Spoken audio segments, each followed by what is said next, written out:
Hey, this is Matt. We're doing the podcast with Zach. We're going over his entire story, and this is the part where we go over how he met his wife, Madison, how she took his rudimentary credit card scam to new heights, and she McDonaldized the whole thing, and how that propelled him into the stratosphere as far as fraud is concerned.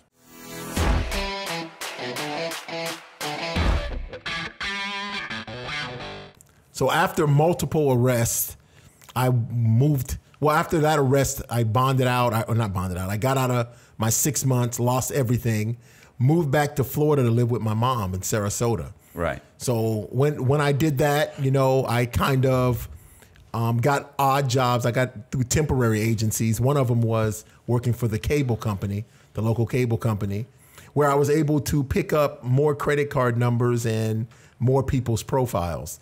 The cable company, is this the one where you were taking a shower and you saw the boxes, or is that later? No. That happens a little bit later. That becomes relevant here. Okay. So I got back. I went to work for the cable company. So obviously I wasn't done doing what I was doing.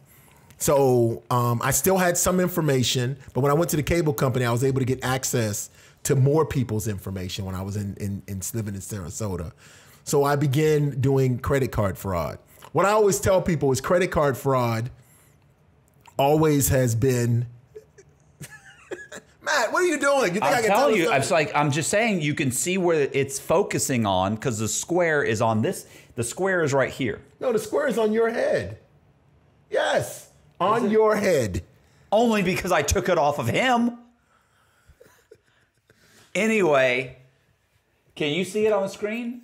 I'll talk to you guys, because talking to him. Listen, I'm just worried about quality control. Okay, quality QA.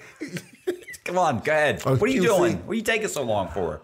All right, so now I completely lost my train. No, you were working for the cable company. Right, I was working for the cable company, stealing more people's information. That's what she said. And committing fraud. Obviously, I got a kind of addicted to credit card fraud. But what I've come to learn is that credit card fraud is the reason why I was a Category 6 or career criminal, because I got arrested for it every time I did it.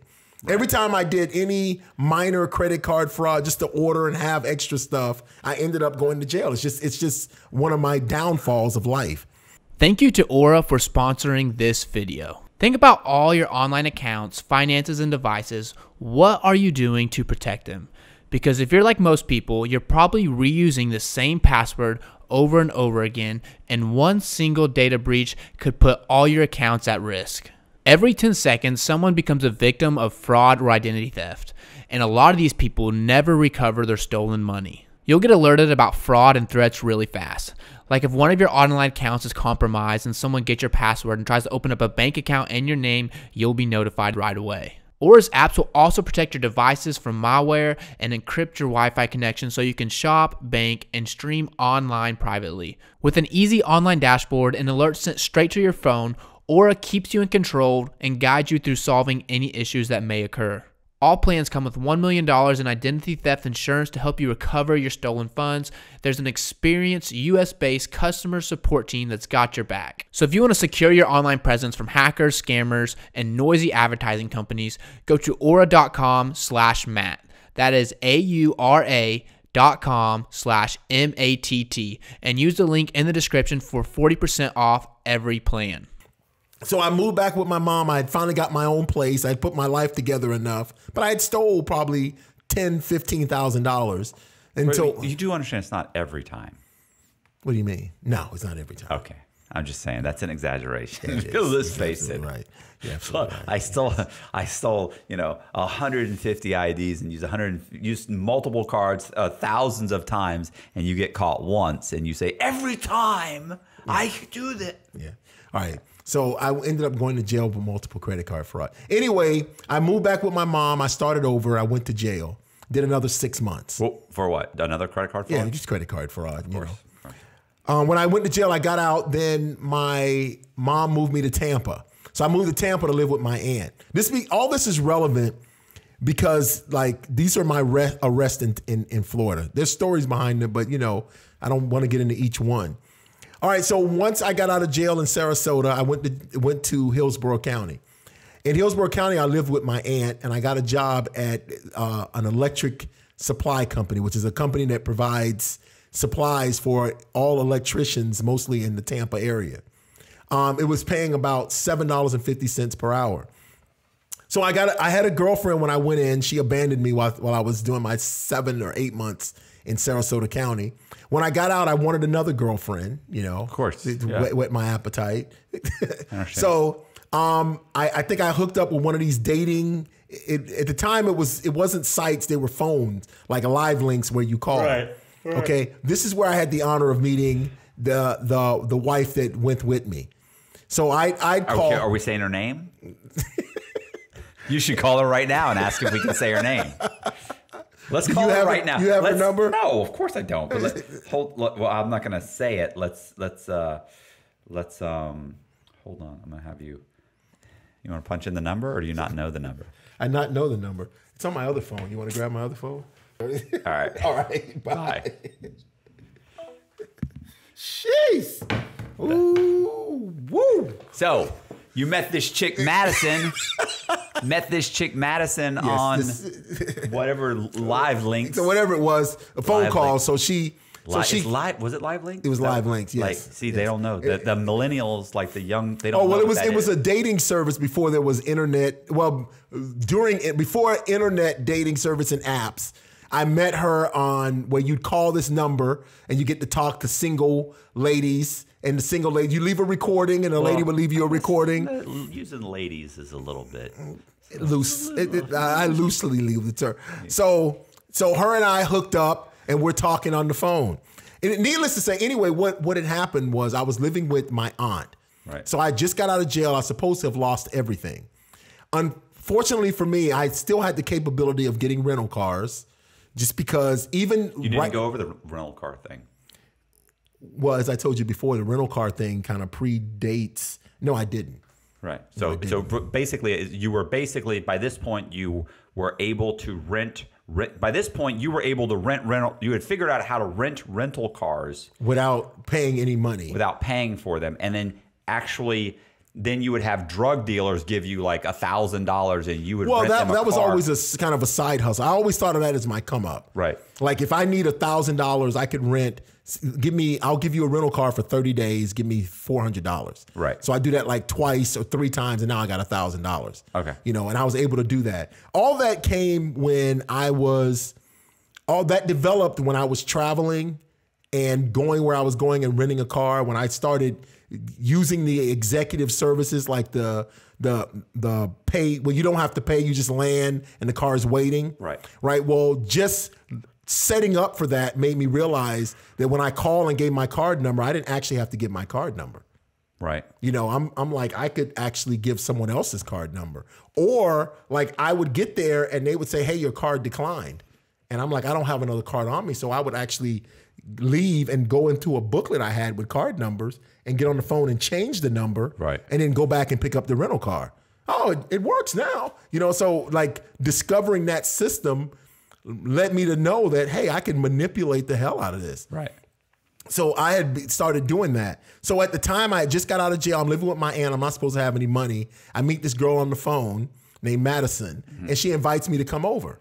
So I'm like, hey, I'm going over there. I might get lucky.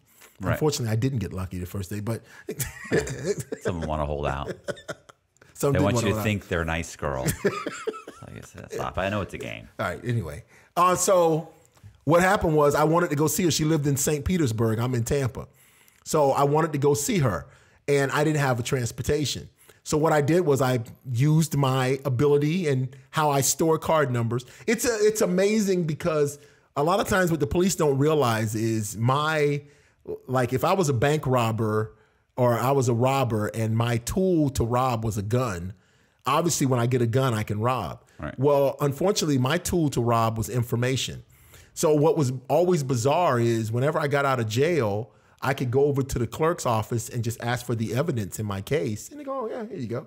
And it would just be all the information that I had put down on paper that they confiscated. Right. Oh, Your Honor, here's evidence where he had people's names, socials, date of birth, and card numbers, Your Honor. 20 or 30 of them right there. So I'm like, yeah, thank you. And I'd get out and I just grab that back and go back to work on it. Right. I'd call and see which ones were still valid. Oh, yeah, that's good. Okay. And then I would use them to rent a car. Right. So I did that day and rented a car to go see her. The problem was I was living with my aunt and I didn't have any money. So I didn't want my aunt to see that I had a rental car. So what I did with her, like the second or third time I saw her, we went out on a date, we went to grab something to eat. Second or third time I saw her, I just told her, I said, hey, listen, because I told her I was just out of jail. Right. Right. And so she didn't care. She's like, I don't care. So it's no problem. We can still kick it. So I told her, well, look, I'm out of jail and I rented this car and I can't really explain to the people I live with how I have a car. So I have to park it around the corner. Right. How about you just hold on to the car, right? Right. And I think that's me. That's me. Oh, I will just like come, like I'll take the bus. I took the bus to work. So I'll take the bus to work. And when it comes time to see you, you just come get me and we'll hang out and you can just come drop me off. Right. So basically I'm just giving her a rental car, right. to drive around and I'm putting gas in it.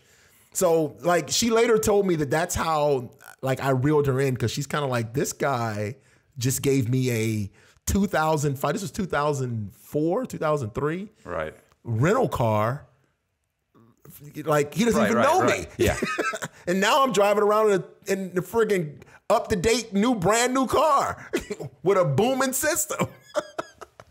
So that's kind of how I hooked her in. So needless to say, we kind of hit it off and we're dating.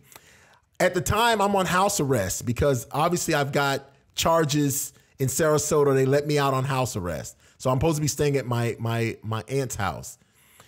So somehow I got enough money together on a couple of paychecks. I got like $500 or $600. I got like $1,000 or something saved up. Right. I forgot how.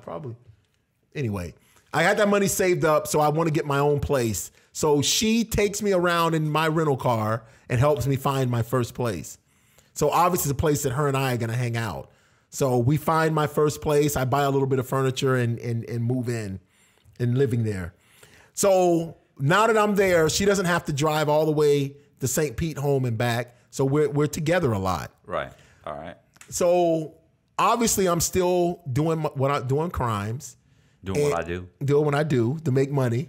And so this exposes, because she's never done anything like this. Right, right. You know, yeah, she's you just corrupted her. I remember that was an issue with her parents. Yes. So Our baby. Yes. So because she doesn't do what I do. And so I'm doing what I do and she's like around and kind of like, that's like asking questions kind of like, because one thing I was doing for money is when I dealt with drug dealers, this is back in the date when prepaid phones came out. Right. You remember that, where you buy phone minutes, you buy the card and reload the phone? Yeah. This is how when they started introducing phones to people without excellent credit. Right. Because remember, the only way you would get a cell phone is you had good credit. Yeah. So they kind of said, well, why don't we offer phones to everybody and we'll just give them prepaid phones? So drug dealers got prepaid cell phones and they'd put minutes on. They get $100 and get like 50 minutes or something on their phone. But you could also put minutes on the phone with a credit card. So what I told drug dealers is, hey, I'll put $100 worth of minutes on your phone for $50. Right. I think I was charging $30. So I was really undercutting myself. So they'd be like, what? Yeah, give me $30 and I'll put $100 worth of minutes on your phone. So I probably built up a customer base of about 10 people. So I had a source of $300 a week, right? So they're calling me up. I'll never forget this because I thought it was unusual. So my phone would ring. I'd be somewhere and my phone would ring and she'd answer the phone and she'd go, hey, some dude named Meatball called and said that he doesn't have any more phone minutes. I'd be like, oh, okay, thank you. So she'd be like, why is Meatball calling you when he don't have phone minutes? Like, why call you if he's out of phone minutes? Right. You know what I'm saying? What, do you got minutes in your pocket or something? Kind of. Here's a couple of them for him. So I kind of told her about what's going on. And like any good... She said, I can't be involved in this. I can't be around you. I don't think we should see each other anymore, like every good girl does. Of course. That's exactly what she did not say. Yeah. She was absolutely down. As a matter of fact, she said, I happen to know of a couple of drug dealers in my city in St. Pete. We could actually expand the business from 10 to maybe 60 customers. Wow. So she McDonaldized it. Yes, she did. Nice. As a matter of fact, it went You're trying to get by. It's really her fault. Exactly. It's your fault. Madison. He was just trying to get by. That's right. I had my little catch of customers, but you had a treasure trove. She said, what if we just added a couple zeros to this? Exactly. We could start to do something. You know how funny it was? Because I would go to work, right? And I would come back home where, like, one Friday I got my paycheck for 2 weeks worth of work. And they work you 40, 50 hours a week. So I had a 2-week paycheck with like 108 hours worth of work come out to like $680. So here's my check. I got a $680 check. And she's like, wow, I just went to St. Pete and collected $4,000. So why don't we go out to eat on your check, and the rest of the stuff we'll pay, you know what I'm saying? We'll live, I'll pay bills and then we'll go traveling. How does that sound? Wow. That became the reality. It's kind of like we were paying bills. It's like everything criminal that I could do, her knowledge enhanced it to add zeros at the end. Right. So so her induction was kind of like, that's a good idea. And if we did this, whoo-wee. Yeah. So her whoo-wee is what lifted us up. So she was full on board. So we did a bunch of different things. Like we took card numbers and we could pay other people's bills and just charge them 50%. So if you owe $700 on your electric bill, I could pay that bill and you just give me $350. So I'm covering your bill, you do half. Now, what led to that was I had a treasure trove of corporate. Can I say something? What's funny about that is like people now don't realize that 20 years ago. So 20 years ago, if I had a 1-bedroom apartment, based on dollars 20 years ago, my 1-bedroom apartment, my electric bill was $150. Yes. Okay. You know what my electric bill is here? What? Every month it's like between $35 and $45. Yes. So people don't realize like if you tell someone like 15 years ago, yeah, 16. they think that they're like, how could you, because the energy efficiency was so vastly different. But if you talk to some kid who's now 35 years old, he wasn't paying any bills 15 years ago or 20 years ago. Right. So when you tell them that, they're like, what do you mean for a 1-bedroom it was 150? Yeah. Yes. Yeah, it was 150. And that's me shutting stuff off constantly. I leave everything on here. Yep. My worst electric bill here has been like $48 or something. Yes, it's vastly different. Right. Than and cooling a house was $200 or $300 a month. Right. So you having some guy who's got a $400 or $600 bill, if he had a 3-bedroom, 2-bath house, it could be $600. Oh my God, they were threatening to turn them off constantly. But so what happened was we got our hands on a treasure trove of corporate credit card numbers. Nice. It worked from the electric company that I was working at. Just so happened one of the and I blame this, one of the conditions of my house arrest was I had to attend this class on a Thursday evening. So because I got off work at 5, I'd have to go directly from work to the class. I never had a chance to go home. And at work, I sweat like a pig. And I didn't want to go sweaty. Right. So what happened was they said, hey, there's a shower upstairs there's a storage area and there's a shower. So I'm like, cool, I'll take a shower. Unfortunately, that shower room lets no ventilation or air in. So when you're in a hot shower and you get out, you're like, there's no air because of the steam. Right. So you have to open the door just to breathe. So I'm in that shower area getting dressed. And it's just a storage area. It's a bunch of boxes and stuff. And as I'm putting on my shoes, I happen to look up and I saw a box. This is like 2004. I saw a box that said credit card receipts for 2003. So I'm putting my shoes on and I'm thinking to myself, there's no way there's credit card receipts in that box for last year. That's just not. You really are an employer's worst fucking nightmare. Yes, I am. I mean, any employer who hired him ever got shafted. Oh, you've got the Universal people, you've got the cable people, you've got this company made a mistake. Yes. Wow. Yes. Like Sorry. there is no way. No. Any position of trust is out. Out of there. Listen, next to that box said copies of checks, all checks written for 2003. You thought, I just know there's not all the copies. Well, you know, I'm thinking, well, when I went in the credit card box, I'm like, oh, dear God. Oh, dear What God. have these people done? What have they done? So I just took half of July out of the box. But by the time I was done, by the way, Those I boxes think were empty. I think there was a couple of half months in there. Yeah, they came in like 2 years later. They had to go back and pull a receipt, and there was just a brick in a box. Took it home, and like the folder I took home probably had 100, like I'd say 250 credit card receipts, full numbers, expiration date, address, corporate cards. So by having that, like, first of all, that meant that we could get rental cars.